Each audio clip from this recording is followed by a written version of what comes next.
Tomber en amour. Épisode 4. Alicia. Je m'appelle Alicia Mathias, j'ai 18 ans.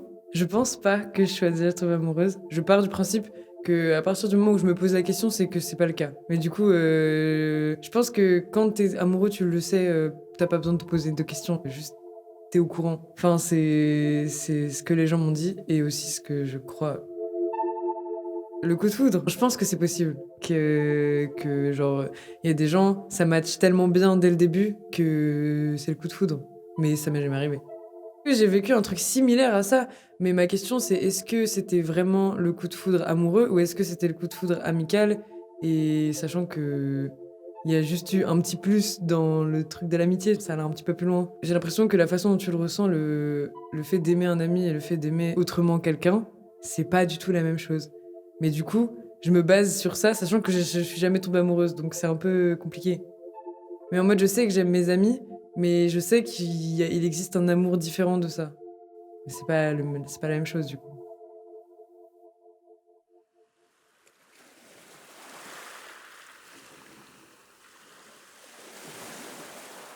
C'était cet été, près de la mer. C'était avec une personne que j'ai rencontrée via des amis, genre c'est un ami d'amis, que j'ai rencontré dans une soirée, tout ça, et bah, justement, il y a eu le feeling tout de suite. Je me suis jamais aussi bien entendue avec une personne d'un coup, alors qu'on s'était jamais parlé. Ben, il faisait nuit déjà, parce que c'était une soirée, du coup. On était sur un stade de foot, et il me semble que c'était un peu... Il y avait l'air humide, et l'herbe mouillée aussi. Et, euh, et du coup, bah, en fait, on a commencé à se parler parce que je me suis retrouvée à regarder les étoiles avec un groupe de gens. Et finalement, tout le monde a fini par partir, et on était que tous les deux pendant, je sais pas, genre une dizaine de minutes. Ça m'a paru très, très court. Et en même temps, j'aurais pu rester là un milliard d'années, genre, c'était trop bien. Déjà, je me suis demandé pourquoi ils étaient partis. Après, peut-être parce qu'on avait mis des musiques qui leur plaisaient pas trop. Mais mon attention s'est plus portée du coup sur la personne en question. Et je me suis vraiment rendu compte que déjà cette situation, c'était vraiment un truc de roman d'amour, genre en mode oui, on finit par regarder les étoiles tous les deux, nanana. Je me suis dit, mais putain, mais en fait, je l'aime trop, genre il est trop sympa, même si ça fait 1 heure qu'on se connaît. Enfin, moi, je pourrais passer toute ma soirée avec lui, quoi. C'est plus proche du coup de foudre que d'un truc à long terme en mode l'amour est venu plus tard. Mais c'était toujours pas ça. Genre, j'ai l'impression que c'était pile l'entre-deux d'un coup de foudre amical et d'un coup de foudre amoureux. À ce moment-là, je cherchais pas l'amour particulièrement, je crois. Ça a été super court parce que, en gros, il est parti faire ses études à La Réunion.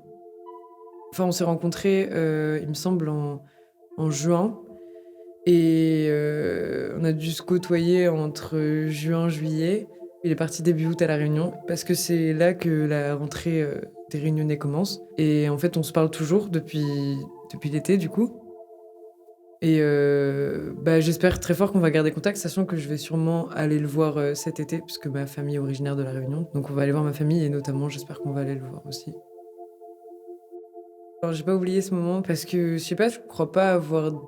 Enfin, j'ai rarement vécu de moments qui m'aient autant marqué, dans le sens où bah, j'ai vraiment été super heureuse d'être bah, à ce moment-là et que ça m'est jamais réarrivé après. Enfin, c'était trop bien, je veux dire, ce que j'ai ressenti du fait que bah, je m'entende super bien avec la personne au premier abord, bah, ça m'est pas arrivé souvent. Donc voilà, je m'en souviens facilement du coup.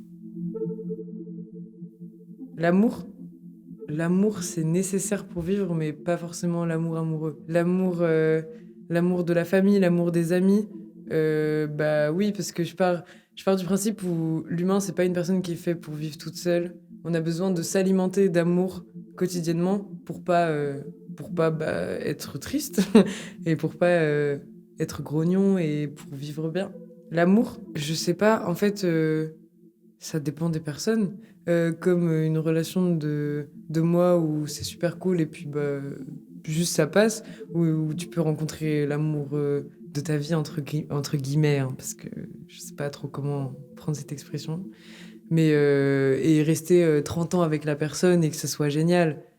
Mais alors là, déjà pour moi, j'en ai aucune idée. Genre, je laisse la vie faire et je verrai après. J'ai pas envie de me poser trop de questions en fait. Je me suis trop pris la tête par le passé à penser à ça et ça a un peu nuit à mes humeurs des fois, tout ça.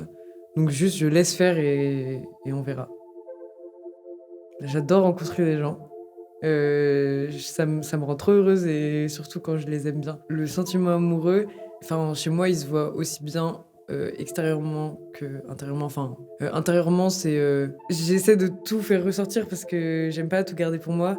Mais du coup, je suis très, très, très heureuse tout le temps. Je suis hyper énergique et j'aime bien montrer l'amour aux gens. Du coup, je suis très câline, tout ça.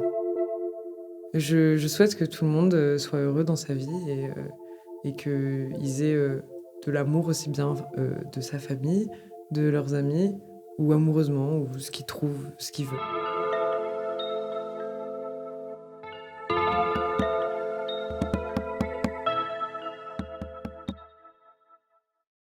Tomber en amour, un podcast réalisé par Maxime Hervouet, montage et mixage par Baptiste Hervouet.